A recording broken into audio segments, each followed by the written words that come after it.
Station gang. Welcome back to another new episode of Ancient Insights with your boy Stu from Dr. Doom's Fan Club. As always, I'm joined by my co-host E from 9 Panel Grid. E, how you doing tonight, brother? Good to see you back. How you have you bounced back from the cold? I know we had to set out last week because you were going through it. Yeah, dude. I'm 99% back. Thank you so much for allowing me to take a sick week there, man. I appreciate it. I needed it. Man, dude, it hit me rough. It's been years since I've been that sick, but doing much better now. I got my emergency running through my veins with the Dayquil. It's all good now. It's all good. Oh yeah, dude. So glad to have you back, man. Yeah, it's been wild over here. Weather's been all over the place. We got snow. And I know another homie had the snow day and he wanted to come through and kick it. So we had to bring him through, man. The homie Nick from Comic Culture. Nick, what up, bro? Thanks for coming through. What's up, guys? Yeah, man. Yeah, I had a snow day. I'm like, yeah, usually I'm like getting my daughter ready for the day tomorrow. You know what I mean? And I'm like, wait a minute, she's doing a sleepover. She's got some friends over and I got a free afternoon. So I might as well kick it with you guys. Oh yeah. Let's talk some comics, dude. Thanks for coming through. Absolutely. Oh yeah. Absolutely. Yeah. It was a solid week last week. I mean, so I know we took off, but I think we had did we have 5 weeks in January? Am I remembering that correctly? I don't know if we missed a whole lot. There was one thing I did want to touch on before we moved on to this week's comics was Zdarsky's run on Batman ended.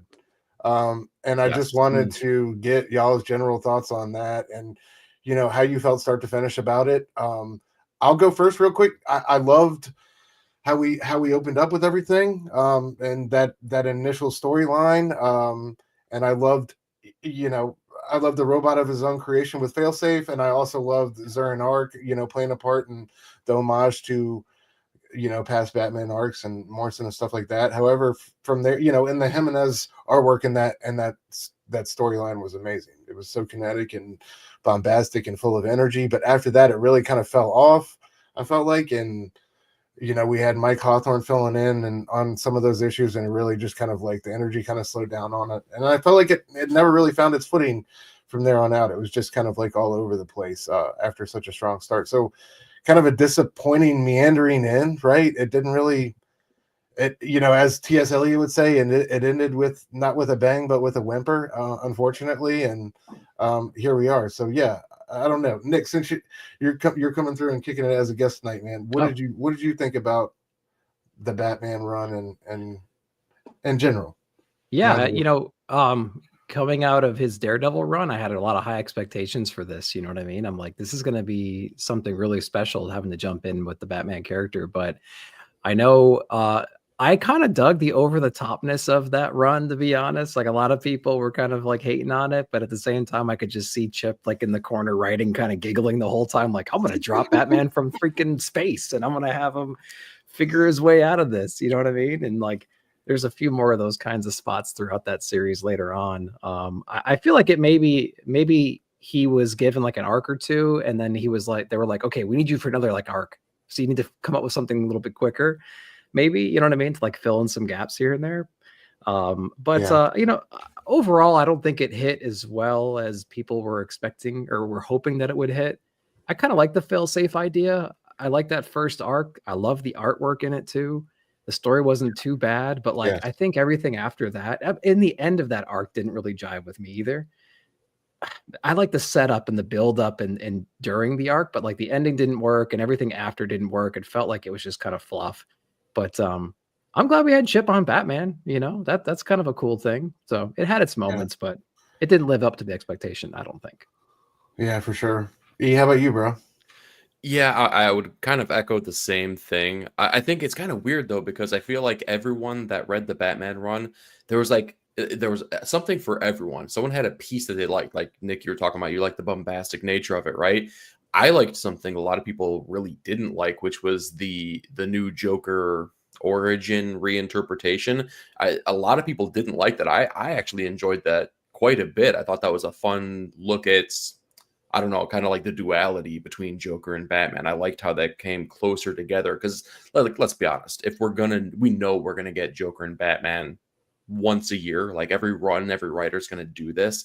So why not make them close together? Why not make it make sense that they're a little bit closer together?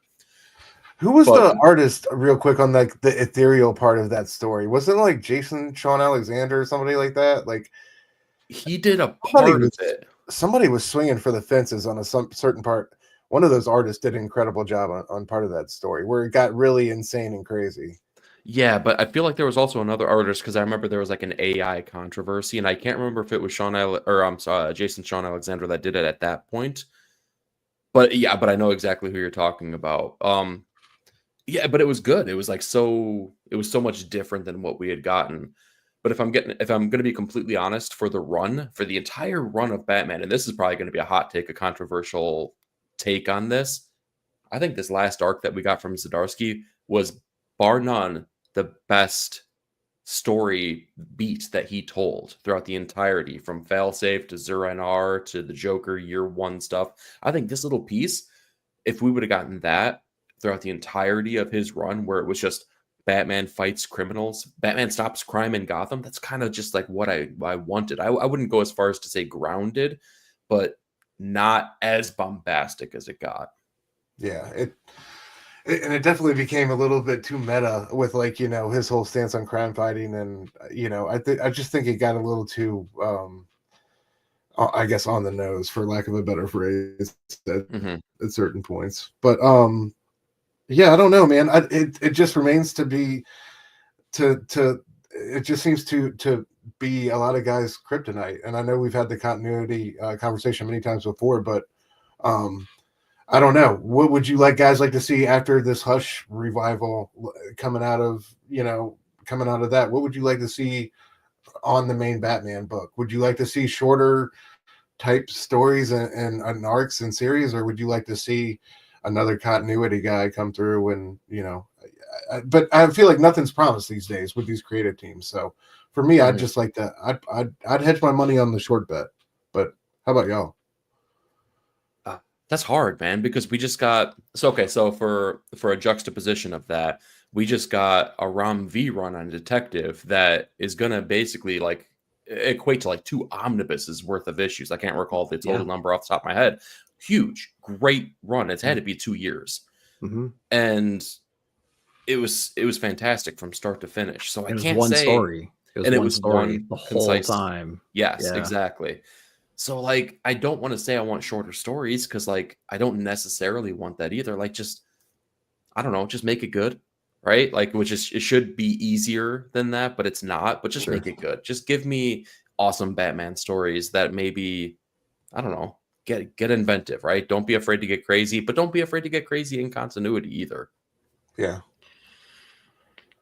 Yeah, it's a tough one for sure because I characters like Batman, they've just been around for so long, and there was a joke that Zdarsky had with Stegman and friends where they were throwing out fake pitches for Batman stories, and they all sounded the same. That was so hilarious. It was too. like, right, Gotham isn't what you thought. There's a secret society. There's fighting in the Bat family. The Joker comes back. It's like or a B-class villain somehow outsmarts him. He loses all of his money. You know what I mean? Like, there's only like 5 Batman stories that can exist that we've had in the last, I don't know, 10 years, it feels like. So it's like, someone's got to think of something a little bit more fresh. And I think the people that are doing the best job at that are telling these like one-off out of continuity stories.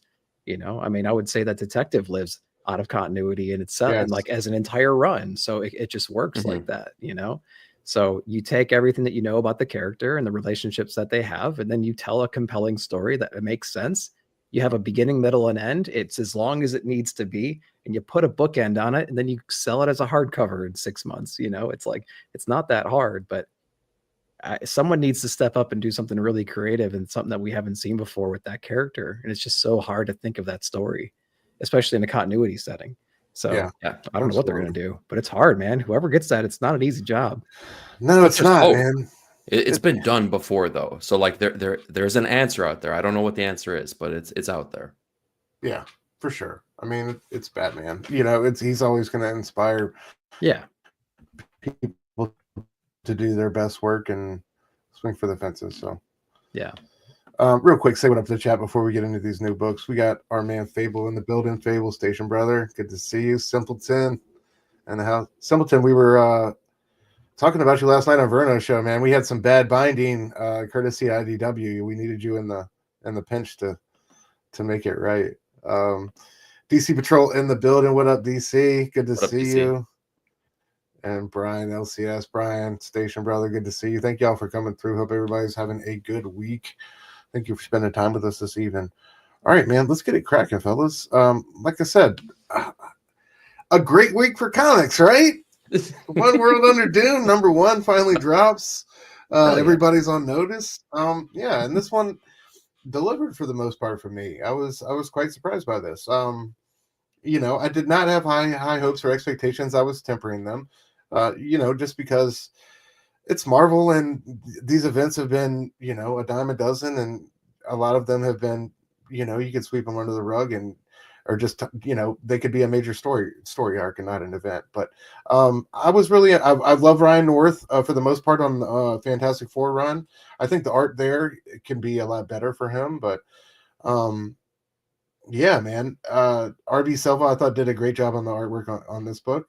Really came through with the consistency, and I really enjoyed it. Just general thoughts before we get into what happened with the issue, expectations, and how you guys felt about this one.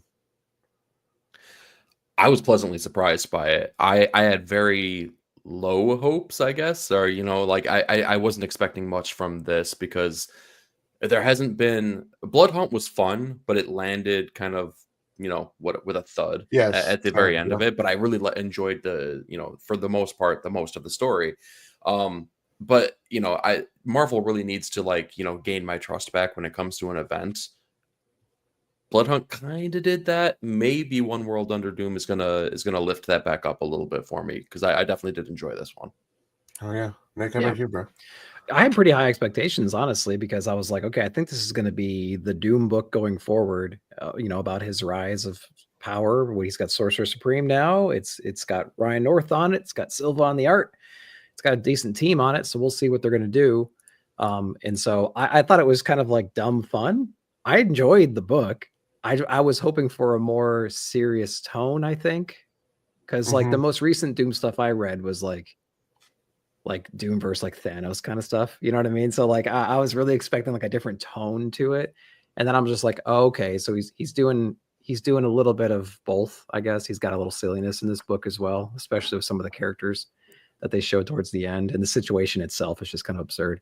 So I had really high expectations, and it didn't meet them, but I didn't have a bad time reading the book, though. It was still fun. Oh yeah. All right. So let's get into it. Doom has basically come on and addressed the world, saying that he's instructed all the world leaders to follow his directions, and this is something that's played out before in Doom 2099 when he was president of the USA. But he's basically going to bless the world with prosperity, free education, healthcare. He's going to make the world a better place. He also, there's an element of it where your regular lives will, for the most part, remain uninterrupted. But if these governments don't follow out my word, then it's lights out for them, right? So, typical Doom business in the sense that this is nothing new for the character when he's in a seat of immense power. This has been the storyline time and time again. The Avengers went and tried to mess with him when he had solved all the world's problems previously, and they had to go and mess everything up. But yeah, so Doom is back at it, and of course certain factions, certain enemies, certain people throughout the world can't handle that. One of whom is Baron Zemo, the leader of Hydra, and he will not sit idly by and be commanded by Doom, so he chooses to invade Latveria, and he announces this. Dude, this is the one thing that was wild about this issue. We really need to tighten up on the security with our television signals, man. Everybody's just hopping on. Everybody's hopping on the worldwide satellite and broadcast. It's like, hey, it's Zemo again. I'm trying to watch a football game, dude. What the fuck is going on? But yeah, Zemo hops on the TV box and says, we're not going to stand for this. We're invading Latveria right now. Shortly after, comes back on and says, you know what? Never mind. Forget about it. Doom's got some great ideas. You know, they're shown shaking hands, partnering up, right? Right. And the Avengers just can't sit with that. They're already, I think at that point they're already at the Latverian gates, so to speak. And they eventually gain entry and find out that Zemo is indeed a Doombot. He's been murdered. He basically got his face melted off by Doom. It was and that was a solid little moment. I liked like the Doombot's last memory. That was a cool little moment for me. But yeah, so the Avengers think this reminded me of Avengers Twilight. I don't know, a Cap's moment early on in Avengers Twilight when he went live to the world with that inspirational message and thought it was going to land and it didn't. Tony Stark thinks that he has enough evidence to, kind of condemn Doom here with the cold-blooded murder of Baron Zemo. He's not, the generous benefactor that you thought he was. Broadcast this to the world. But, he simply played into Doom's hands as he knew this was going to happen. Hydra, hearing this news goes crazy, starts, revolting and rioting against the citizens where before they were going to perform community service and enact all these, acts of nobility, and, take care of infrastructure and schools and hospitals, etc., with under the guidance of Doom and Baron Zemo. Now that they found out their leader's been murdered, they're revolting and turning against the civilian population. But of course, Doom is there to save the day on Doom Rex, no less, right? And yeah, Doom gets hops back on TV. Everybody's trying to get through the movie, but Doom hops back on and says, the Avengers, ruined all this for you. I was 3 steps ahead, but they ruined it with their paltry little interference and disturbance. They couldn't let it go, and they had to disrupt everything. So, a nice little tete-a-tete. It felt a little forced at some points, but regardless, I think it definitely had some hallmarks of the character. I see where you're coming from, Nick, with like the voice of Doom and how it's kind of off here. It feels a little, I don't know. I feel like North gets certain elements of the character really well, but then other elements I don't know if he completely delivers for me. So I find myself like half in love with the voice he has for Doom and half not liking it sometimes. But yeah, I feel like everyone has like their own version of Doom's voice in their head though. Like I remember like Chris Cantwell had like an Eisner Award-winning run, like a 12-issue run on Doom. And like there were some people that were just like, that's not my Doom. I can't get behind like the way that he personified Doom in that. And it was an Eisner Award-winning freaking run on the character, right? Hickman has his own run too. Ryan North's feels like it leans a little bit more classic. Like I don't want to say like he's writing it like Stan Lee, but like it feels, I don't know, of an older nature than that. Yeah, for sure. It might even be like the plot of the story too. Like it's the way that he talks and the way that he acts, but it's also his idea. So his idea is to get people on board with his plan. And what better way to do that than to like prove that your enemies are fools and counterproductive? So I'm going to get Zemo. I'm going to use his resources for good. But then I know the Avengers are going to retaliate and screw things up and make me look better at the end of the day and make them look bad. It's like a real petty move. It's like we all work with that one dude, though. Like we all have that one dude in the office. And if you don't, you're the dude, right? Yeah. Oh crap! But I'm saying, like, it's not only the voice, but it's like his whole idea in the book. I think that is just kind of like, okay, sure, yeah, it's fun, but like, okay, yeah. What'd you guys think about Solo's artwork? I loved it. Yeah, I think it was great. I think it was fine. Yeah, I mean, had its moments. Could have been tighter here and there, but I think overall it was good. Yeah, absolutely. But I'm looking. I think it's regardless a strong enough start for the series, and I'm looking forward to where it's going. I don't know some of these tie-ins. I don't know. I read Doom Academy today, and that one didn't land for what I mean. But we'll see. Because I don't know. That's going to be the struggle. I think is to find the right way to integrate Doom into the story, and I don't know. It's gonna. I'm worried like. All this Doom love is going to turn into like, all right, we're sick of this guy. Can we get rid of him for 3 or 4 or 5? Oh, your nightmare.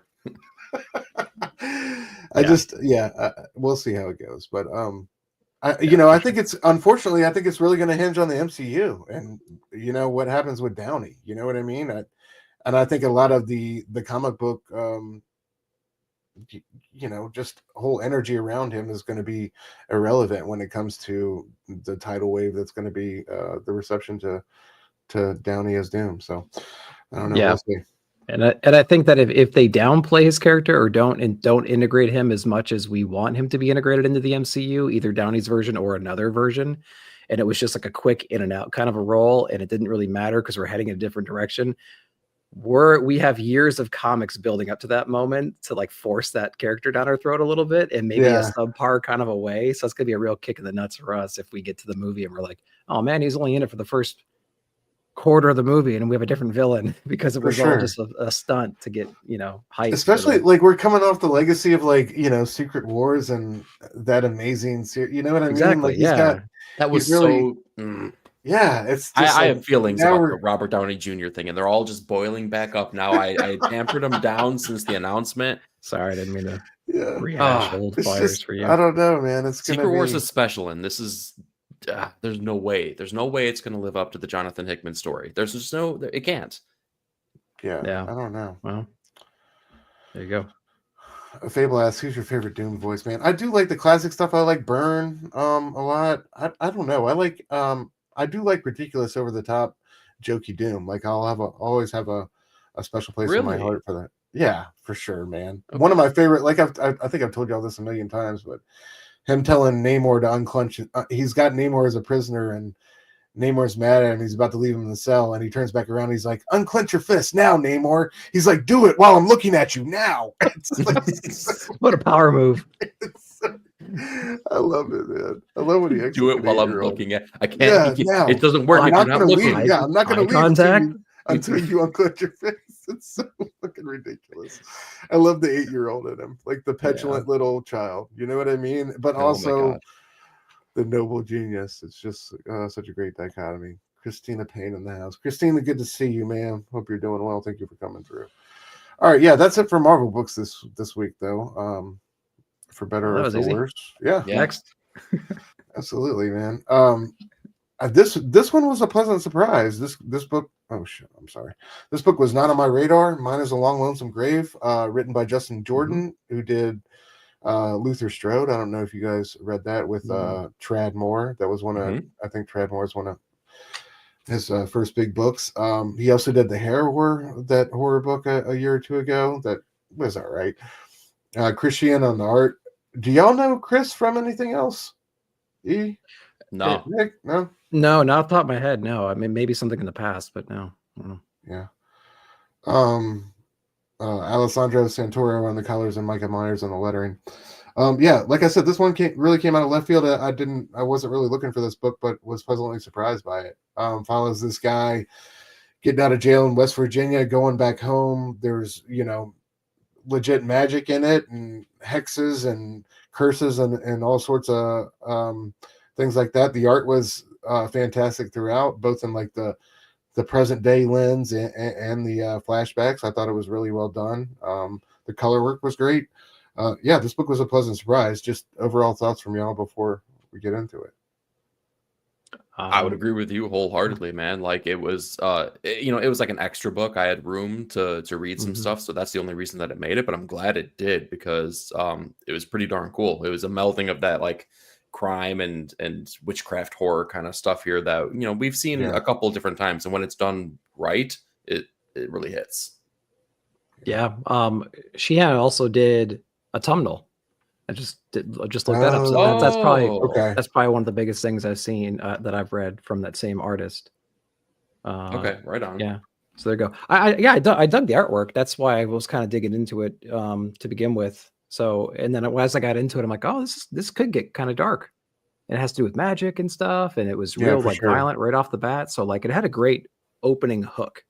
So yeah, absolutely. I liked like homeboy gets out of jail, he comes home, he's got like this house that's turned into abandoned old, like, you know, teen hangout type of house, right? He finds, like, you know, the shattered picture his former life on the floor. So, you know, we know that he had this wife and this kid, and that it all broke bad. I also like he goes and digs this crate up out of the backyard and has to spill blood on it, and like it's got a hex that only his blood can open. Very cool. A bunch of money and guns in that. Then he goes to see his friend at the church, and basically meets up with his daughter, who wants nothing to do with him, right? But she's not dumb enough to not take the money. She's going to try to get out of town and get away from the past, and, you know, all this trauma that basically she's watched her mother die. We learn through flashbacks. We don't know what specifically happened yet, but obviously this family's been through a lot.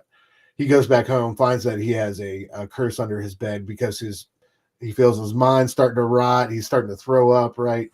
Finds a curse under his bed, finds this kid who planted it there from this rival family. Ever since he's got out of jail, he's had these guys following him. He knows that people don't want him around anymore. He just wanted to come back, do this one thing, and move on. They wouldn't let him do that. And so now it's war, right? And he's got this, I love this scene where he explains to this kid, like, he's got these railroad spikes. He's like, we call it cold iron. It's like, oh fuck, man, this is about to get gnarly.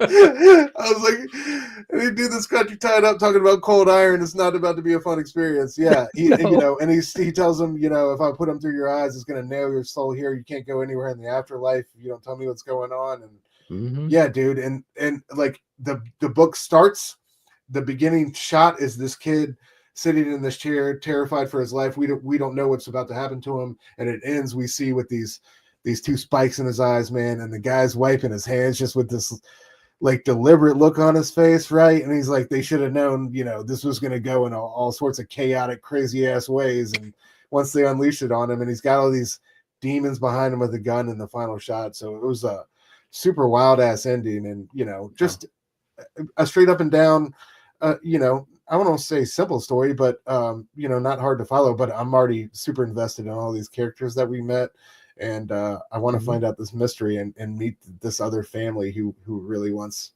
him out of there.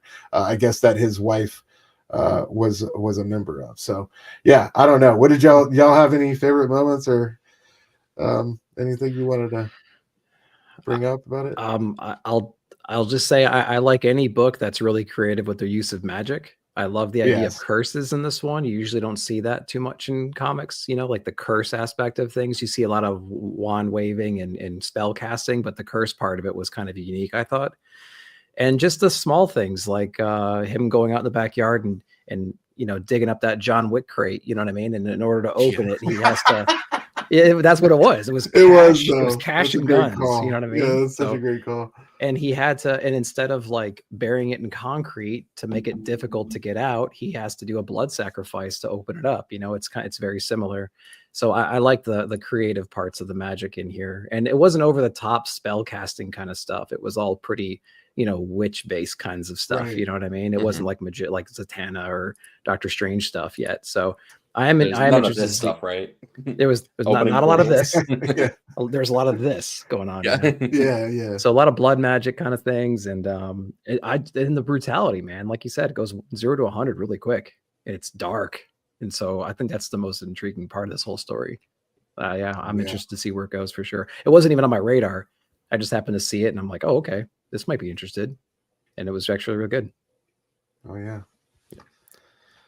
Anything you want to add? For me, it was all about the beginning and the end of the book. Like personally, like when it comes to tropes, like because we see this stuff over and over in stories, I'm a sucker for dude just got out of prison stories because it goes one or two directions. It's either like, I'm going to stay away from everything that got me here. I got nothing to do with that anymore. Or it's a man on a mission. Like I have a sole focus to get revenge on the person who got me. We're on a mission from God. Dude, and that's what I was about to say. That's the Chicago Blues Brothers. It has to be the Blues Brothers, watching that from such a young age because like, you got to go see the Penguin. Yeah. Yeah. That's it. Yeah. I'm a sucker for it. So like, I love that trope. I'll give anything a chance with that. But when it got to the scene where we circle back around to, you know, the ending where he has the kid in the chair, did you guys think he was bluffing a little bit? I thought he was bluffing and this was not going to go through. So yeah, I definitely thought there was a moment there. I'm like, he surely ain't about to put stakes through this poor kid's eyes, because it seems like kind of like not innocent. You know, he didn't F him up that bad when he found him. He just punched him through the car window, and it was like, you know, but like then you realize when he's talking to him the stakes of what he did, right? He's got he's basically he's got 7 days to live, or he's got to find whoever put this hex on him and kill them, or he's dead. Like, so stakes are high, and I kind of yeah, but there's definitely a moment where you're like, man, he's not about to do it, is he? Yeah, so like when you see the outcome of that, like it sets the tone. So I'm like, okay, I know what we're getting into with this book now. Like this is no holds barred. This is like this dude is he's not going to stop at anything, and that's kind of awesome. Yeah, I love that line where he's like, it's either me or them unless I do something about it. He's like, I can do something about it, or he says something to that effect. Where he's like, there's things I can do. You know what I mean? I'm not going out without a fight. I love that line. But yeah, hell yeah. Edson in the house station, brother. Good to see you. Thank you for coming through, man. Hope you are well. Move on. Let's move on. E, you want to take this next one, bro? Yeah, I would love to. Yeah, we have Absolute Batman #5, written by Scott Snyder. A triumphant return of Nick Dragotta on artwork. Yes. Colors by Frank Martin. Letters by Clayton Cowles, who seems to do like the majority of DC books nowadays. Does everything. He really does. It's crazy. Which, like, let's be honest. Like, hey, thank you, Clayton, because you saved me work when it comes to DC books here. I never have to backspace your name and put somebody else in there. It's always just you. So kudos. So this is all about like coming off of the revelation that we got previously, where Batman basically buckled and took the deal of the Black Mask, which was like, hey, you just let us do our thing, you stay out of our way, and you'll be a rich man, and you can continue your war on crime that you find so righteous. But you just let us do our thing. So we see Batman basically circling the city, basically taunting the freaking Black Mask, gang, basically, like going right up to them and just whizzing by them, just to basically let them know, like, I have my eyes on you, but also you have your eyes on me. You want to take a shot? Do you want to screw this up? Go for it. I double dare you, basically. So he's just like circling the city, doing this like stuff. All the while here, we have the backdrop of Mayor Jim Gordon in this world, almost conceding, not quite yet, but basically conceding this re-election, as he's had to give up, basically. Like, in fact, the commissioner in this world, not Harvey Dent, Harvey Bullock.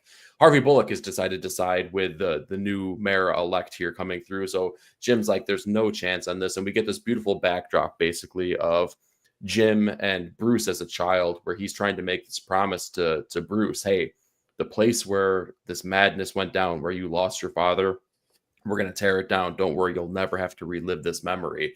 And I love that we see Bruce and we see the resilience of that character as he comes back and says, like, no, like, you need to make sure that it remains there. You need to make sure that it's a monument, that people understand, that people know this and relive this every single day. It's kind of awesome that's the resiliency of Batman already. Yeah, he was Batman. Yeah, exactly. He was Batman at the age of 11, for God's sake. So we get delivered all this information here. We get the past, but then we start to circle back around to the future. So Batman's been making his rounds around the city, just trying to tempt and taunt these people. But then he has to meet up with the Black Mask himself. And the Black Mask basically says, like, hey, you're a rich man now. Let's go ahead. Let's make this deal. Let's get the money in your hand. He's like, I already got the money. I've already spent the money. And you're about to see what that means, basically. And without a shadow of a doubt, he lets that be known right then and there, as the monument, which lights a light up at the zoo, the thing that we were talking about in the backdrop, becomes the first ever bat signal in the Absolute universe, as the money that was on the light shapes out the fat bat, if you will, as he basically goes to show, I'm burning all this money. He basically kind of takes a Joker move out of the freaking Dark Knight, burns all the money. Exactly what I thought. Yeah, and starts taking the freaking gang out left and right, like, mercilessly. Like, even the dude who he chopped his hand off in issue #1, he's like, okay, you want more? I will mess you up even harder, as his cape just like freaking protrudes out of this dude's body. And he's like begging him, like, could you let me off now, dude? Like, it's really, really hurts. He goes from like, remember me, to I think he's even saying, please, sir, at the end. Yes, yeah. Yeah, and then the dude is just like begging for mercy, basically. But as we learned also from previous issues, the Black Mask is no joke. He's not one to be messed with. So we've seen him maybe possibly murder a man, and now we've seen him straight out freaking, at the very least, dislocate Bruce's shoulder as he like just takes him He down. did So that like, same move he did to the big dude in the sparring match or whatever. Yeah. So yeah, Batman's down, he's out, he's wounded, but his message has been delivered. Right now, what we don't know is what this means for the relationship between Batman and Alfred, as it had kind of been growing. And Alfred was very much like, yes, all right, you've taken the deal, you can now do your mission, the mission that you find so important. And Batman's having none of it. Like, Batman is his mission is all crime, not some crime, not crime of his choosing. If you commit crime, you're gonna find yourself under the wrath of Batman. Best thing about this issue for me is Dragota's artwork, though, man. Dragota coming back on this and doing some of the action pieces that he puts in here. Oh my god, it was stunning. I was so happy. Even though I enjoyed when Walter was on here, man, like this hit home. This was an awesome issue. In fact, I think it might be my favorite issue of Absolute Batman so far. But I'm more curious about you guys now here. What were your thoughts on this issue? Nick, go ahead, bro. I don't care how many times Batman burns a pile of money. It's fun every single time, right? Yes. I mean, like, we've seen it happen. What didn't he do it in like Long Halloween or something like too? And then he did it in Dark Knight, and then he's doing. He did do it in Long Halloween. That's a great call. I forgot because that's where they got it from Dark Knight, I think. The right? warehouse of money. Yeah. So like, I don't care how many times he burns money. I love that shot, that whole page spread with that fat bat in the background. I think that was really cool. And I can't believe I didn't see it coming at the end of issue 1. It's like, oh yeah, I'll take the deal, and then I'm just going to set them all up and beat their ass in the next issue. Like, it seems so obvious after reading this one. Yeah. The artwork was incredible the whole way through. I love his scorpion spear that he has near top right up there. He throws it out of his cape to hook some guys. Yeah. So he's very Mortal Kombat-ish right there, but he ends up getting his ass handed to him. Really creative lettering and everything too. We see in the bottom right with his ARG, or whatever that is. This was my favorite issue of Absolute Batman as well, just because it was his standing up to the ultimate man, burning the resources down, being true to who he is, and then like taking his beating for it, and he just, I think he knew the outcome. He was going to be outmanned, he's going to be outgunned, but he still stood up for what he believed in right there. And I can't remember why, like Eric, you touched on it, why Alfred was kind of like, you idiot, the whole time, you know what I mean? I guess he wanted them to use those resources to, like, I don't know, further his operation somehow, but like, basically, become the regular Batman. But this is Batman AF, because this is the absolute Batman, and he's broke, yet he has all the gadgets out in the world. I love how he found a way to double down on it again. Like when he's fighting him, he's like, "All I ever needed was Batman." Like you sound crazy as shit right now, bro. Well, and a dumpster and a dump truck that turned into a right, and an RC car that could lift a semi. I love this issue. It was really good. My favorite issue as well. Really great scenes, amazing art, and I just like how over the top it was for sure. Before I forget it too, I just wanted to shout out the coloring on this. I don't have the panel captured here, but after the fight, Bruce is mending himself, right? He's stitching up all his wounds, and he's having Alfred reset his shoulder. But there's a point where it's a close up of like his arm where he's stitching, and each point where the needle went in and the thread is pulling the skin, you see the coloration on each one of the entry points of that thread. It was a really good use of color. I really appreciated that, how it elevated the artwork. Yep. Oh yeah. Yeah, but real quick before we move on, I love the end of the fight and how they just broke him down. Like they used all of the cool elements of the suit against him, right? Took out the ear blades and sliced them up, and then like when dude took the axe and was like cool, it was like real disrespectful with it and knocked him off. And I love the scene where he's falling down and the cape acted as a parachute. Just that it was so fantastic, man. And again, we're talking about we got another comic with everybody jacking the airwaves, dude. You know what I mean? Batman Batman recorded everything, but then Black Mask hops on there, and I like the end how he's he was ready for this, right? And he's got weapons and masks and whatever all over the place, and I loved his little metaphor with the pig getting killed and the hedonistic hub. How it gets popped in the brain and like all the pleasure gets rushed. I thought that was brilliant. So Yeah. a great way to end the issue. Yeah. I feel like this Black Mask, right? I feel like he's gonna. He kind of reminds me of Joker. He's like a real thin. I don't know how tall he is, but he's super agile and like really good at hand-to-hand combat, stuff like that. Like that's how the Joker's somewhat portrayed, you know, because it's like how the hell could Joker beat Batman fist in a fist fight, you know?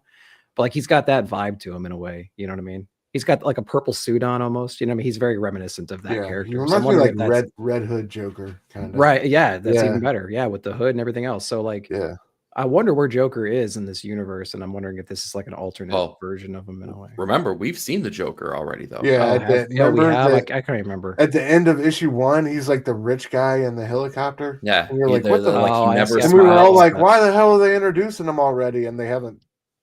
I forgot all about that. Yeah, interesting. They haven't talked about him since. Yeah, but it's just funny about how close these characters are, just in their aesthetics, you know, and how brutal they are. I think he's gonna be the big bad who brings the story all together on down the line. I'm sure. Of course he will. It's funny because I'm looking at Snyder's New 52 run for Surrounded by Short Boxes in the Court of Owls run, and it's like issue 5. It's not issue 6, but issue 5 is the one where Batman gets laid low, dumped in the maze, gets drugged, is like really broken and beaten by the Court of Owls, and this is kind of like following that same that same schedule with Snyder. We're just one issue ahead, but yeah, it'd be interesting to see. I think 6 and 7 will get our resolution. And do we have Dragrota on the next couple? Do you guys know off the top of your head? We can find out. Yeah, could find out. Let's see. I'm just wondering if they're going to substitute an artist. I'm wondering who their choice would be. Yeah, he's on the next one. We got Omega in the house. Omega, what up? See you. And Martin's back, today, bro. Yeah, and then Marcos Martin is on the number 7. Ooh. I haven't seen Marcos Martin in a minute. I haven't seen him since Friday with Ed Brubaker. Yeah. And that's as far as the solicits go out, April. Marcos Martin on Absolute Batman? Okay. Let's go. Oh, that got me excited. Oh yeah. And we have a Sienkiewicz C cover, by the way, for number 7. God. We didn't invite you to spend our money. Dude, you didn't invite me in the first place. That's true. I just pop up. A touche. The variants have been fucking incredible for this series, though. For real. Like they've done a great job with this one. So yeah, continues to be great. Absolute Batman. Mm-hmm. Moving on, another great DC banger, guys. Aquaman number 2. This book has been such a pleasant surprise for me. Both issues 1 and 2. Jeremy Adams, John Timms. We get kind of furthermore into our mystery. We meet Jenny Greenteeth, who is like the river hag. I looked it up. I was like, is this a previous DC character that I'm not hip to? But no, it's kind of English folklore. Jenny Greenteeth is known as the river hag. She's known for luring old people and children to their deaths and bodies of water of all sorts. So yeah, I thought that was wild. But yeah, Aquaman disturbing this investigating this disturbance in the water and through this Omega Gate, and finds her and another imprisoned old king of Atlantis. I forget homeboy's name. It was like Arion or something like that. Yeah, and basically they both get captured, and they're gonna get she wants their water, which is their blood. Basically, she's gonna bleed them dry into this giant vat sacrificial pool of blood that she has. And Aquaman is able to level up, right, and realize another one of these powers that Mira was kind of helping him develop, and that he can control the water and the blood. And we get this kick-ass. Do we have it in here, bro? Oh no, we don't. We get a kick-ass scene with him like commanding a tidal wave of blood to take down Jenny Greenteeth and blood wave. Kind of break her hold on what's going on here. But yeah, this one was just a great double down from a first issue that I loved. What were y'all's thoughts on it? I'll start with you. Dude, I've never been an Aquaman fan, which is to say that I've never actually tried to be an Aquaman fan. Like, I haven't read an issue of his since Peter David was writing it and he freaking lopped his hand off and gave him a hook. So like it's been a minute. This was so fun, man. And like when I was reading it and in my review, what I said is like, this feels like a classic sci-fi adventure story in the same way that Flash Gordon does. And it's like, that's so freaking telling because of course it's written by Jeremy Adams, the dude that is writing Flash Gordon. So it just made perfect sense. But I loved this, man. It was just like, even the silly stuff like him like drawing the water out of the mud or drawing the water out of the blood, like it all just worked. It was all just like, even those silly things, like it was just a heck of a lot of fun. And I would argue that this book does Sea Hags better than Uncanny X-Men did. And I'm kind of curious. I wonder if Charles Xavier had a little thing going on with this version. With Jenny Green teeth. I was half hoping that there was a bald dude hanging in the background so we could be like, oh, maybe that's it. What was the name of the other one? Was it Sarah or something like that? I never figured out her name. She was just the Sea Hag. Yeah, Sarah Gaunt. Was it Sarah Gaunt? Something like that. Yeah. Yeah. James said, I think I met the Green Hag on Bumble Station. Good to see you, sure. James. Thanks for coming through. Yeah, Nick, how about you, man? What'd you think? I think, Eric, you had a really good thought there where it was like, I've never tried to be an Aquaman fan. I haven't had a lot of opportunities, honestly, to be an Aquaman fan. And right. I'm jumping into this one, just checking it out. And I had a good time with it. I thought it was pretty cool. It's the classic, like I mentioned in my review, it's the classic, like, pluck the hero out and put him in an unknown world and just have him fight his way out, which is a really cool thing. And I like the, in this one we had the upper powers. You know what I mean? We're using our power in a way that we didn't know we could previously, at like a chemical level almost, right? So it's like it was interesting to see him do that and free whatever allies he has now and to go forward. I'm a sucker for prophecies. There's prophecies in this book as well, and he's kind of like the one that's going to save the world or whatever. A really interesting prophecy too, because I don't know if it was poor or excellent word choice that they refer to him as a new god. Do you think that was intentional? No, I didn't catch that. I didn't catch that either. I was gonna really. No, I was gonna ask you what you guys thought about the blue being mentioned. Have you ever heard that before? Like, because with the DC like elemental green, universe, and, the green, the red. Yeah, like Ron B really touched on that too. Yeah, I don't remember the blue. Neither do I. So that's because wasn't the blue described in this as like the foundational? Yeah, the water between all planets or civilizations, or she made it seem like a cosmic water connection type of, you know what I mean? Like I secretly hope it's just a dolphin out there. It's like, no, that's Steve. He got way too drunk that other night. He started referring to himself as the blue. That's funny. Yeah. No. The only thing I missed is some Swamp Thing in this book, man. I would have loved to seen some Swamp Thing stuff, but I guess I got to wait for Justice League Unlimited to see the rest of that. Yeah, for sure. I love how you liken Tim's artwork to Mora, Nick. I think that's dead on. Oh yeah, for sure. Yeah. I think he's definitely got that same kind of vibe. Mora, I think has a shinier, cleaner look, but I think he's doing a great job here, making this look kind of gritty. And this has to be a little bit gritty, especially for the scenery and what he's up against. It was kind of nice to see that little hint of chaos in those lines.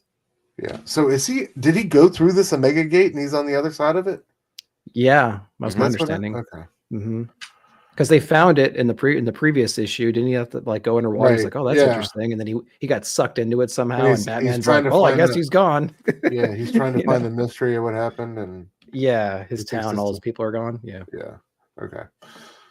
Oh yeah. All right. I'll let you take Bug Wars #1 if that's cool. Yeah, definitely. All right. Bug Wars numero uno, written by Jason Aaron, artwork by Mumad Asar, colorist by Becca Carey, and letters by, that has to be flip-flopped, right? Colors by Matt Wilson, letters by Becca Carey. Whoops, sorry. Flip-flop those. All right. So this is the new premiere issue here from Jason Aaron, and it's a pretty cool idea, a pretty cool premise that they're toying with. The elevator pitch is kind of like Honey, I Shrunk the Kids meets Game of Thrones. and we're introduced to this world where we see these, gigantic bug creatures with humanoid people that kind of still resemble bugs, and they're all warring. They're going to war between like the beetles and the ant people, and this great wind basically comes through and basically like clears out the landscape of this entire battle that's going on. And we zoom out and we find out it's this dude mowing the lawn, intentionally mowing over Aggressively mowing. aggressively I love mowing that. the ant. There's that one guy, I think it's there in the bottom left. You see his face. He's just like got this shit-eating grin on his Oh face. yeah, it's just like, you piece of shit. So fun. So what it is this family has returned to the home in which the eldest son was growing up, right? And they had moved out originally because the father, the patriarch of this family, had passed away within this home, and the father was an entomologist. Is that what it is, right? Entomologist, yeah. Entomologist, yes. ENTOMOL, yeah. Yes. Okay. Basically, the dude digs bugs. So, as a young child here, the older brother, the one with the long black hair, basically stumbles upon his father in the basement doing his work, only to find that the bugs have overtaken his father and eaten him. Rightly so. This causes a heck of a lot of trauma within him, right? Family leaves. Family is now forced to come back. I do think there's a beautiful moment in here, though, where the son, the younger son, who didn't really know his father all that much, never experienced these things, mother's going on hard times. Like, they're coming back to this house because she's just recently had to file for bankruptcy. She's looking for a new job, trying to make ends meet, basically, for her family. And there's a beautiful moment where he was just like, you're doing a great job, Mom. Like I really appreciate what you're doing. Awesome. And you see her as she looks away, and she's just like, hold it together, be strong for your family. So we come back here. We see that the traumatized older brother here, he's not having anything with these bugs. He's like, he could hear them in the walls, like they're overcoming him, basically. And we don't know if it's like this dude is just crazy because of the things that have happened, or if this is real life. He's out to kill every single one of these. And the younger sibling loves bugs. He's very much like his father, obviously. He has a collection. He cares for them. He's got a fascination for them. And this older brother is not having any of it. He's just like, I can hear them in the walls. They're all going to die, including your bugs right here and right now. So he goes on this kind of bug killing rampage at this point, and the younger sibling's favorite beetle happens to get out, happens to find its way down into the basement. It's the first time the youngest son has ever been in there. He's just trying to protect it.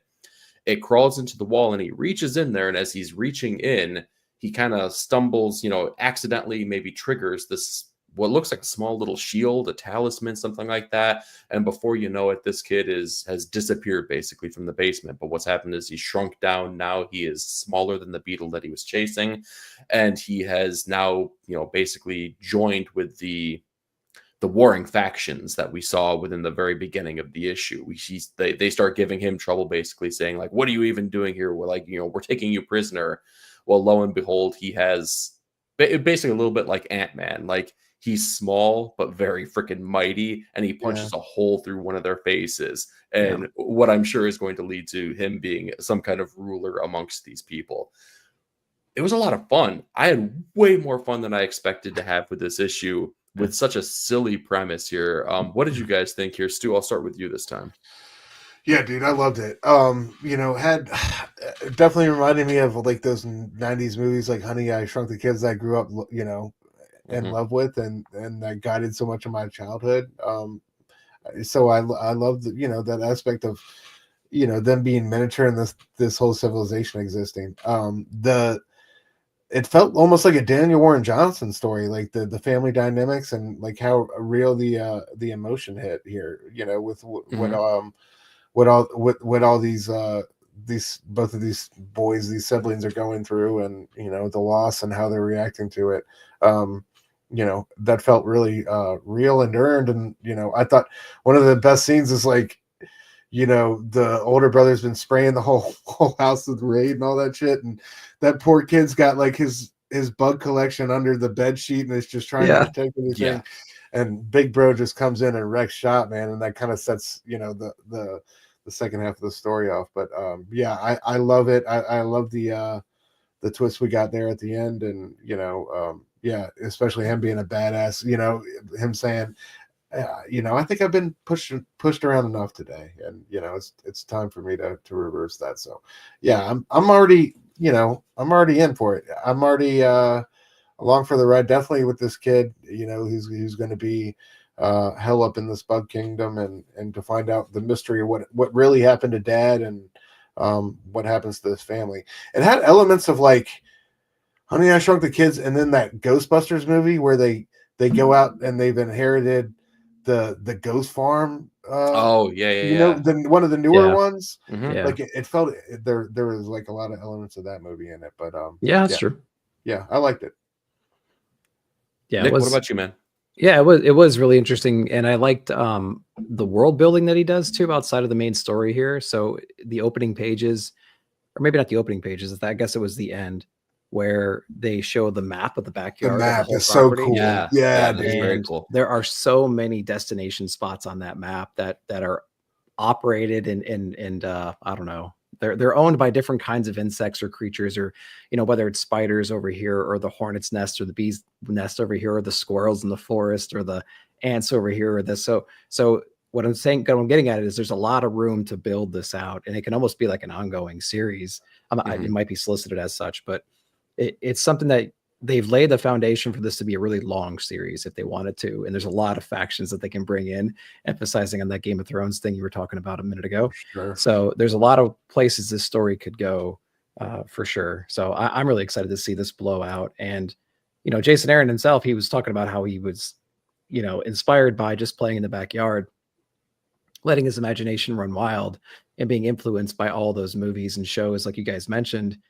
So he kind of put all those inspirations together and came up with this story right here. And I think they did a good job of hooking everybody.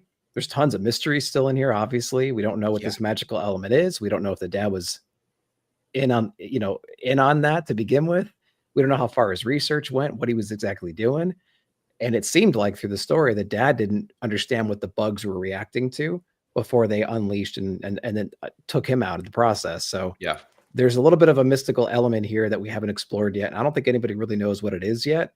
And I'm wondering how they're going to explain that going forward, because it doesn't appear like the dad knew about it, but maybe he did. Who knows?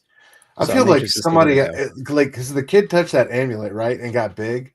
Yeah. So I feel like there's another amulet or something like that, and like the dad was like, there was some intruder in that insect tank or whatever, and then they got big and like impaled him or something, because he's got a giant hole through his chest. Like, yeah, I don't the know. bugs weren't going to do that quickly, right? And it seems like the kid Yeah. found him like he wasn't down there for days before the kid found him, or at least that's how I understood. I don't know, man. He looks pretty tore up. I don't know what He he's. does But I mean, he does. I don't know. Tore up. And just maybe there's some liberties in the storytelling here, just to kind of speed sure. through the origin story. We can hash that out over time, I would imagine. So I'm excited for it. Yeah.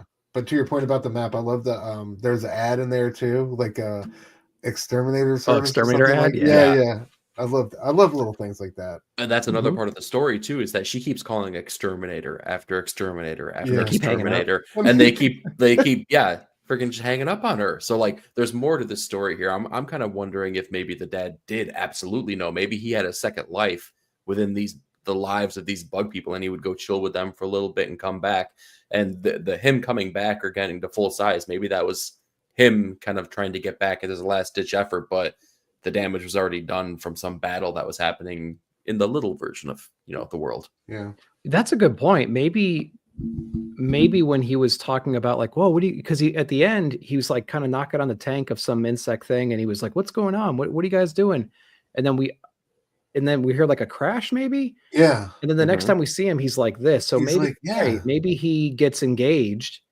He's with them. He does a bunch of stuff. He helps build their societies. They end up warring or whatever. And dad gets injured, disactivates whatever to get help in the real world. And then he ends up dying in the spot. Like, that's an interesting premise. Yeah. I think we're absolutely right. Like, somebody has to know what's going on here. And I think the dad is 100% behind all of it. We just have to figure it out.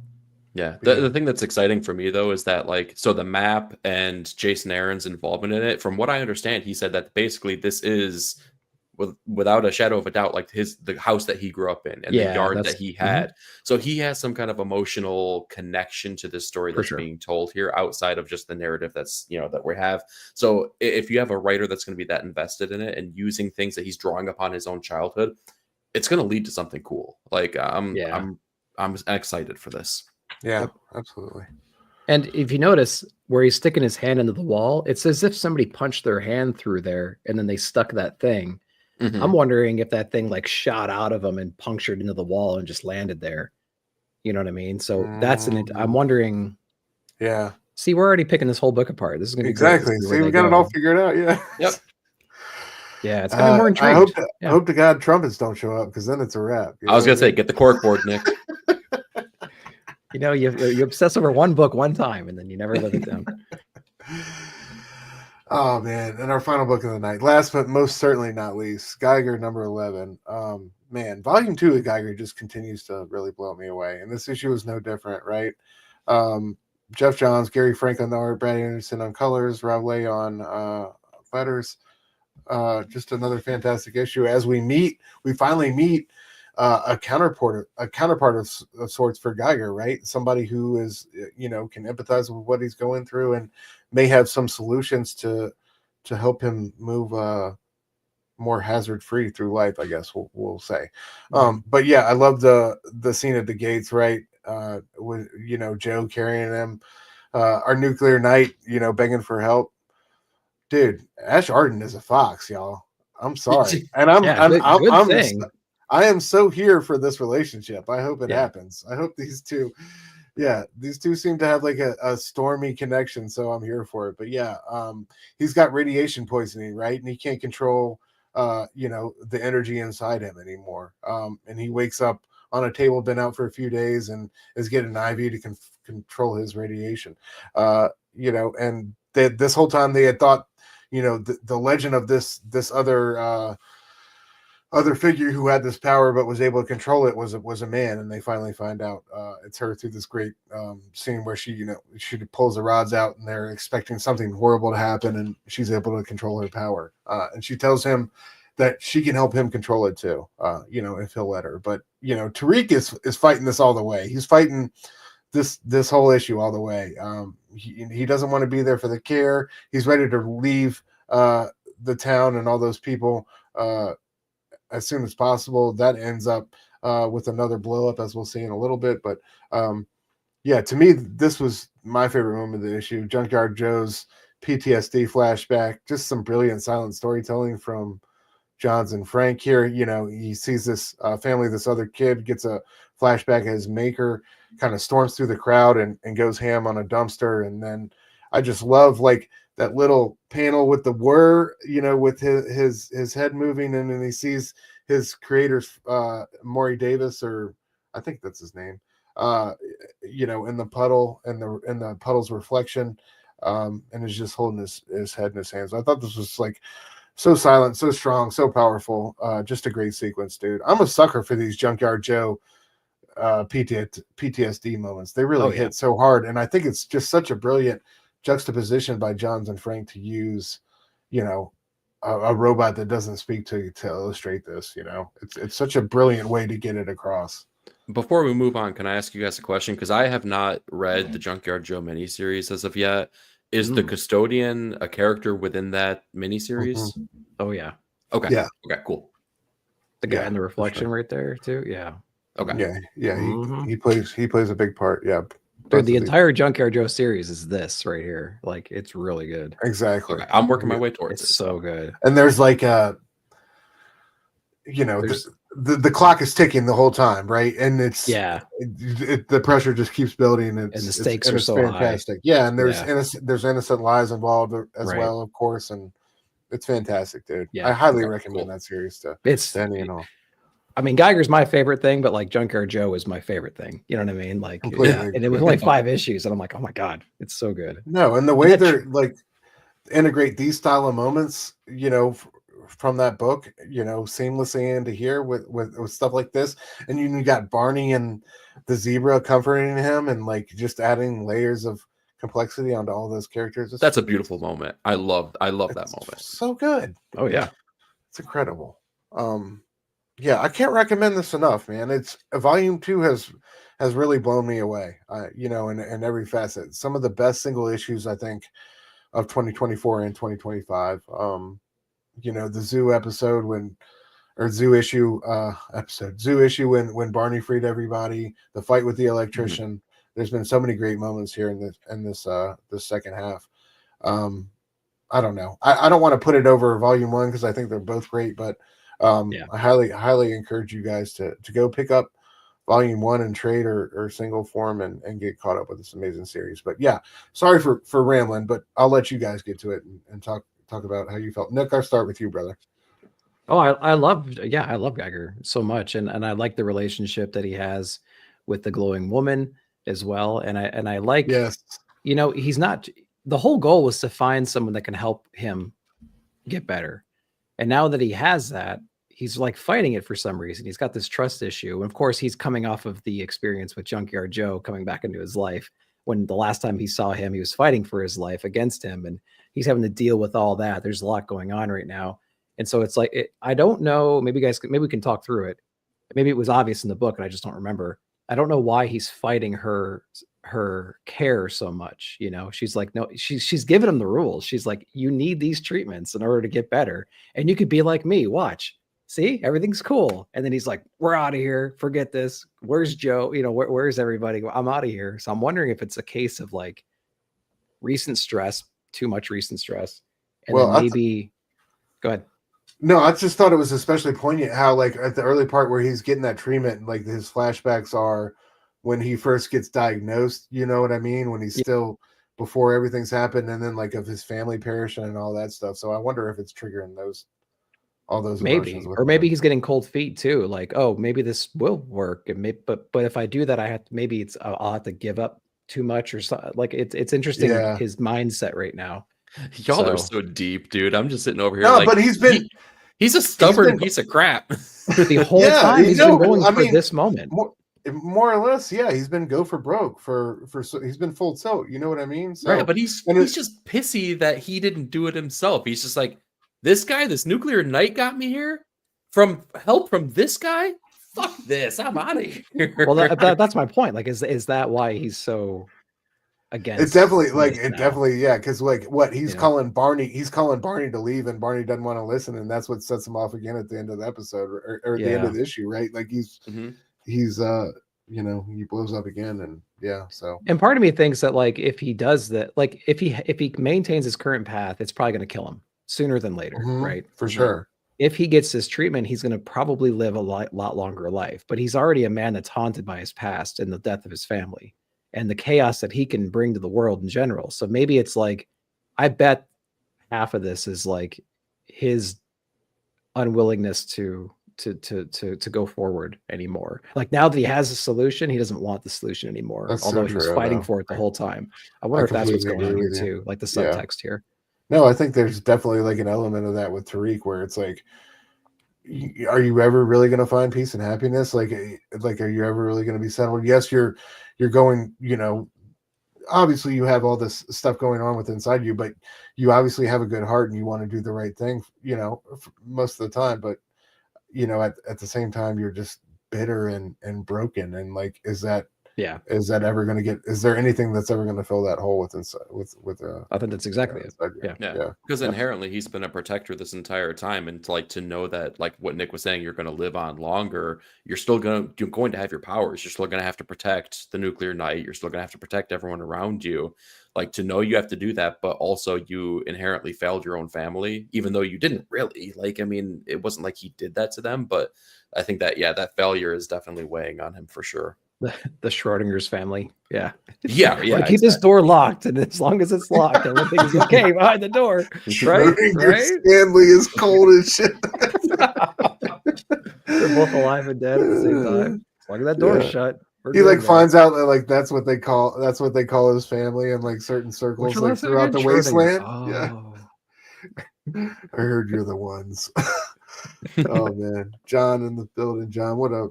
Hey, brother, John. Good to see you, man. Hope you're well. Yeah. So that'll do it for comics, man. That's most of our new ones. We're gonna touch on a couple before we get out of here, but let's let's get to our covers of the week real quick. I'll let you lead us off, bro. First, man, Action Comics here, cover by Torrin Clark. I just loved the look of this. It kind of it gives you that same feel of the scene in the newest trailer where he swoops in real quick just to kind of like stop the car from, or whatever it was, from hitting the little girl. Same kind of feelings that are being evoked from this. I love like the effortlessness of Clark in this picture. Just really, really great looking. Oh yeah, it reminded me of the trailer for sure. Yeah. Okay. So you had the same feeling. Nice. Yep. Yeah, but it also has that where your eyes are focusing. It also has that just Action Comics, that #1 look to it in a way. You know what I mean? It does. Smashing the car down, he's stopping the car this way. It has the same kind of horizon line and everything. Yeah. Yep. Good call. Let's see. What do we have next here? Next up, we have Batman Dark Patterns here with an Ashley Wood cover. Let's go. You put Ashley Wood on a cover, like I don't think I need to sell this too hard. Like it looks brilliant. Everyone loves Ashley Wood, and if you don't, like, you haven't seen it yet. Yeah, exactly. You just haven't seen it yet. So yeah, definitely worthwhile there. I love the look of that one. And last but not least, for my covers here, we just talked about it, but Geiger. Whoop, sorry, buddy. There we go. The cover by Jermaine Peralta on this one. I love the shadow taking the skull effect behind the character. It's just a sick looking cover, man. Great. Yeah. Obviously the green color palette that's used, predominantly in Geiger fits this cover so well. So awesome looking batch of covers here. What you got for us, man? The great Jeffrey Allen Love doing Mine is a Long Lonesome Grave variant. Dude, we got to get some skulls, bro. You know what I mean? Not enough skulls in the world, bro.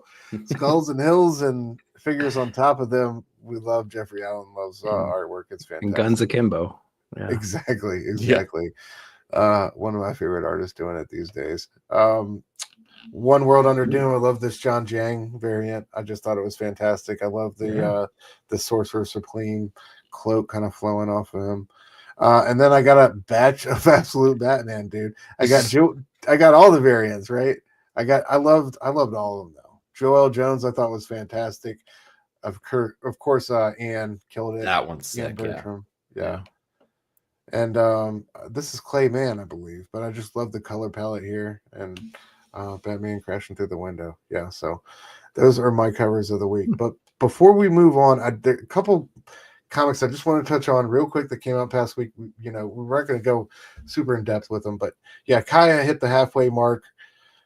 This issue was super cool. This Dragon Splash, guys, was like one of my favorite pieces of art yet, I think, in the book. Just I think Wes said in the second half that I'm sorry, not the second half. In the very back of the book, he wrote all the readers a letter about where he's going with the book and his plans moving forward. I think we have 3 story arcs left, if I'm correct. But yeah, I love the Jesse Lonergan little backup story, 3 or 4 pages in the maze and all that. But yeah, just thoughts on your series so far, and where you see it ending up going. As it, I guess, winds down in the second half. I don't know how many issues that's going to be. He did he specify that? I don't know if it's going to be another 25, but it's going to be right around 50 though. Okay. But yeah, just halfway point. How are you guys feeling? I mean, you already know, dude. Like I could have legitimately spent an entire episode talking about this issue and the implications of this issue and what it means. Because you say the series is winding down, but I think, matter of factly, it's winding. Yeah, I definitely misspoke there. You're completely right. This issue takes this series off to a place where I never thought it would. And I remember saying that about the last in-betweener issue too, because we got a future look at Kaya. We basically get no Kaya, no Jin, no Rizal in this issue whatsoever. Yeah. But we get crazy world building in this about the nature of the dragons, the mutates. We go back to some of the people that we spent like the first arc with for the first time since that point. This is going to be some cool. I think we're getting a peek at the end game right here. Oh yeah. Yeah, maybe I knew we were in trouble when I saw a standalone issue and I'm like, oh boy, Here we go, man. I don't know. Last time we had that kind of a thing, man, it kind of blew our minds, and we haven't really touched back on it since. And this one was definitely jarring. If you've been reading them issue to issue and you read this one, you're like, who the hell are these guys? What are they doing? And then you get a little context as you read this issue, like where this is taking place and the implications of it, and this giant monster now that we have to deal with at some point. So it was definitely we had enough things to worry about, but we have a lot more things to worry about now. Hell yeah. For sure. And I'd love to see more of these little backup stories, dude. This was super Oh, cool. yeah. Sorry to touch on that. Yeah, the Jesse Lonergan story. Man, that's awesome. Jesse Lonergan is just killing it nowadays. Like he is primed to, like, I don't want to say blow up because that makes it sound like he hasn't hit the scene, right? But like, I completely something agree with big you, though, is man. coming. We need down more the stuff from like, and I feel like he was swinging for the fences on what was it, Man's New Best? Gods. You know what I mean? Yeah, New Gods as well. But I think he just needs that synergy of right story. But I think his artwork is incredible. Yeah, he has an independent like book coming out later on this year called Drome, and it's kind of like if you picked up Hedra back in the day, where it was like a standalone issue that he, I guess you could say, wrote and composed and drew and everything like that. So it's another one of those things that's coming down the pipeline here, but it's bigger than just like an issue, from what I understand. I think this is going to be a fat boy. So, can't wait for that. Yeah, I'm all for that for sure. Storytelling is, and hopefully it's back at Heroes, because we did, yes, we had our attention was split in 500 different places. So I'd like to focus more on some of the guys we couldn't spend a whole lot of time with, and he's definitely one of them. Yeah, definitely wouldn't mind some of his original art for sure. Oh Lord, yeah. And one more book. Speaking of original art, one more book I wanted to mention. Moon is following this. If I'm going to own a piece of Daniel Warren Johnson art, I want to own this shot of like the dad going apeshit on the car seat, man. You know what I mean? No, we've all been there. This is so relatable, right? Like this one would last forever, hung up on the wall. But yeah, just a fantastic issue. The parents kind of teaming up with the Nightmares, finding out, what the true lay of the land is and who's who, and what the stakes are moving forward. I know you loved it a lot on your review show. You just wanted to sneak a shark back into our show again. I know what you were doing, dude. Sure. Yeah, but I love the parents' decision to, take the things that they have. Like dad starts killing people with the car seat, and mom has the shark head on the stake, and they're just going to town. It was fantastic. Yeah, it was fantastic, and everything you could want. I didn't know we were gonna. I thought the epic fight was the issue for the one previous. I liked how they ratcheted the intensity back up with all the physical violence, but still really hit a lot of story points and brought a lot of emotion with it. So another killer issue. Yeah, just wanted to touch on it real quick before we moved on. What'd y'all think?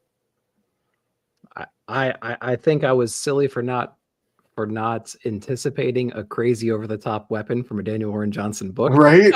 Every series that he has, he somehow comes up with an impossible weapon. I think still the best one is probably in Wonder Woman Dead Earth. But for those who haven't read that book, I'll save it for you because I don't want to ruin it. But hey, man, a shark torso at the end of a spear that like is still alive and can eat people. That's got to be up there in the top. Nightmare fuel. And I think it's check out the B cover for the next issue. I think it's a Daniel Warren Johnson cover, and it features this new weapon. Hell yeah! I've been like all the covers I've been buying for this one have been the Daniel Warren Johnson. The D-Dubs one, yeah. How about you, E? Thoughts? Dude, I loved it. Like, I think we both talked about this where we thought issue 5 was a little bit of a dud. Like, it felt a little bit different than the other issues, but it just felt like it was like, I don't know, like crouching down to be able to leap again, right? Yeah. Like that's what it felt like, because this issue was that leap, and it was needed, and it was freaking awesome, and I loved it. So yeah, I love the dad pulling the car seat out, and like the mom and the kid are terrified. It's so great, man. He bashes heads with it. It's so fun. Such a great book. All right, this week, what are you guys most excited for? Obviously, G.I. Joe, AVA number 3. What is that? Batman and Robin. What number are we on for year 1? Is that 5? Is that 5? 5? Yeah, I think so. Hold on, I got it right here. Yeah, 5. Yeah, hell yeah. Jim Zub's excellent Conan, of course. Prairie Gods. Storm has been great. Jamal Campbell's Zatanna number 1 comes out. The artwork for that looks fantastic. I do have a little apprehension with that just because we got that great Zatanna Javier Rodriguez Tamaki story, but regardless, I'm still going to check that out. I love Jamal. Anyway, what are y'all most excited for this week? And Nick, I'll let you go first, man. Go for it. New Gods for sure. Yes. I'm looking at the stack of books I got right here. Really interested in New Gods, obviously. Huge fan. Nope, not that one. Ultimate Wolverine. I'm actually excited for just to see where it goes. Nope, not that one. We talked about Zatanna already. God damn it, Thank you, Stu. He's got control. Wait, is he caressing it right now? Good Lord. I did read Zatanna, and I won't spoil it for you guys, but it does have a whimsical feel to it. Not as much, obviously, as the previous story, but it still maintains that. So if you liked that part of the story, I think you're going to dig it. Yeah, let's see. Yeah, New Gods. I'm always excited for Aliens versus Avengers. I just love the interior artwork, and I'm really digging where the story's going. Doesn't it feel weird to say that, though? I felt the same way. I freaking loved that book, and I'm like, it's Hickman. I love an Aliens versus Avengers. It's weird. Isn't it weird that like Hickman and Ribic are doing another epic series, and it's not One World Under Doom? Like, you know what I mean? Like, I don't know. It just sucks. They should be leading the way again. And I will say I did read issue number 3 of Aliens and Avengers, and I loved the shit out of it. So oh yes, I really. But I'm a sucker. I'm a sucker for that book. So I can find faults, but I'm just like, oh my god, they did that, and they did that, and they did this. So I'm excited. I need to catch back up with G.I. Joe because I've really enjoyed that book thus far too. Yeah, this issue is pretty good. It's been fun. Like it's been yeah. You know, I'm not going to play the comparison game. I'll just say it's been fun. I liked it. Dude, for me, New Gods, we talked about Batman, obviously Power Fantasy, but the one that I kept off of the list here, but Spectrum, man, I've been digging this series so much. This might be my I gotta catch up on that. It's my favorite right now, man. So I'm excited to see how this story progresses here. But those would be the big 4 for me outside of like what we see right here. What about you, Stu? Hell yeah. Know our boy DC. Well, I know our boy DC Patrol will be ready for Spectrum, but I'm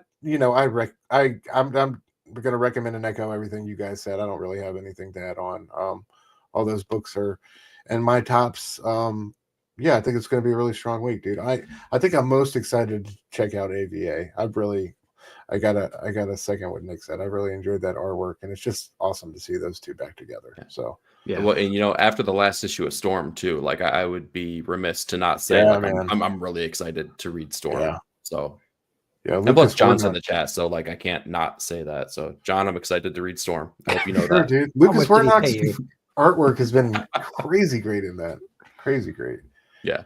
But sound off if you got Conan, man. If you're getting Diamond books, sound off because I'm hearing they're pretty freaking rare right now. Yeah, I didn't get it. It wasn't at my shop. I didn't get it either, or Space Ghost. I'm really pissed because Space Ghost is like in my top 10 books right now, and it's not being delivered. It's pissing me off. So what's the deal with that? Is it just going to be late, or are you not going to? I am completely in the dark.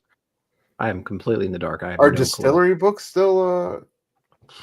No, I think. I mean, unless something's changed within the last couple of days. Okay. The only distillery book I think I ordered was the ROM one, and I think there's another one coming out, but I think it just hit FOC or something like that. I'm just wondering, like, are these people who are still putting their faith / back in Diamond, are they still going to be able to get their books out at all? Like, what's going on? I don't know. When I was talking to my LCS owner the other day, and I don't know the validity of any of this, but like it's not like the dude's ever shown me wrong in the past here. He said that there's upwards of like 70 people bidding to buy the distribution portion of Diamond business. So like Diamond could still live on, and in fact very likely will still live on in some way, but we're in a real painful period right now. Man. These tariffs aren't gonna help things either, but we'll see. All right, let's get to what we got going on this week in the past and the future. You want to start us off, bro? Well, we didn't know Nick was going to be here, so like I'll let him go ahead and talk about his stuff. Yeah, good call. No slides whatsoever, unfortunately. So thanks. It's just my normal stuff. I have what is it? The cadets video Wednesday mornings. I have my haul video that I did earlier today, released at 4 p.m. Central, so you can see what I'm picking up, what I'm interested in this week. And then I had Nick at Night weekly comic book review show on Saturday nights. And Eric and I just actually wrapped up filming a Precious Metal full breakdown. It's the most comprehensive. It's the most comprehensive breakdown of that book that will ever exist on the internet, and it's almost 3 hours long. Issue 1 through 6. I just got done editing it. We're looking at it again, just putting another set of eyes on it. I should be releasing it within the week, but you guys will see that popping up very soon over on my channel. So yeah, I hope you guys enjoy that one for sure. And thanks again. Yeah, that was a pleasure to be a part of. Yeah. Can't wait. All right. As for me, we'll start off with over on PCP movie night here. We broke down the Limey, where we learned more about waves than I think we ever needed to know about waves. But it was such a pleasant time, and I had such a blast talking with you guys about it here. Let's see here. What else do I have coming out? Oh, this Sunday, I will be over on Blood Splatter Chatter going over episodes 3 and 4 of Masters of Horror with Toby Hooper and Dario Argento's installments of those episodes. Stu, are you going to be over there that day? I can't remember. No, sir. No? Okay. All right, cool. We got those. What's next here? This Friday dropping with these fine gentlemen right here. We had the pleasure of interviewing Sean Crystal, the podcaster, artist, tattoo artist, teacher extraordinaire, primarily over at Ink Pulp here. We had a blast talking to him. So be on the lookout for that dropping on Friday. And last but not least, my weekly comic book review show, where you can see my thoughts on the comics that we spoke about today, plus a plethora more. So get all my thoughts, find out what my top pick was, all that jazz. And yeah, that'll do it for me. Oh, yeah. All right. Well, last night I launched my new show with Verno over at Blood Splatter Chatter, Panels of the Damned. We're going to be going over horror comics once a month. We kicked it off with Steve Niles and Ben Templesmith's 30 Days of Night and their sequel, 30 Days of Night, Dark Days. So we're over there on the Blood Splatter Chatter channel for, I guess, episodes 1 and 3. Episodes 2 and 4 are going to be on Dr. Doom's Fan Club, and I think we're going to keep it rotating from there on out. But next month we'll be back on my channel with we're doing the Black Monday Murders by Jonathan Hickman, so I'm excited to see or read Hickman doing horror. Yeah, curious to get into that one. Next Tuesday night, I'm going to do my second part of my Dr. Doom Omni review with the homie John's Comics for Kids. It's going to be on my channel as well. We are rotating that one, so look for part 3 back over on John's channel. As always, I got surrounded by shore boxes dropping every week. New episode coming Friday. We're going to be doing Batman from the Court of Owls, so look out for that. I got Fantastic Four 257 out there. Come hang out with me and watch Galactus Eat a Planet. Yeah, and of course, catch me tomorrow night. Or I'm sorry, not tomorrow night. Friday night, 9 p.m. Eastern on Blame Fable and his amazing friends, co-hosting with all these fine gentlemen and many more, talking the latest in pop culture news and notes. But yeah, that'll be it. Yeah, I think that's it for us. Nick, thank you for coming through, brother. You know you always got a spot here. Yeah, thanks, man. I appreciate it, guys. Always fun to hang out. I'm glad we have a snow day so I can stay up late with you guys. Yeah, dude. Hell yeah. More snow days. Yeah, but look out for more from us in the future. We got some great comic book breakdowns coming up, some topical things. And yeah, if any of you guys out there are going to Heroes Con, we would love to meet up with you and say, hey, so let us know. But that'll do us for us this week. We'll see you next. Peace, y'all.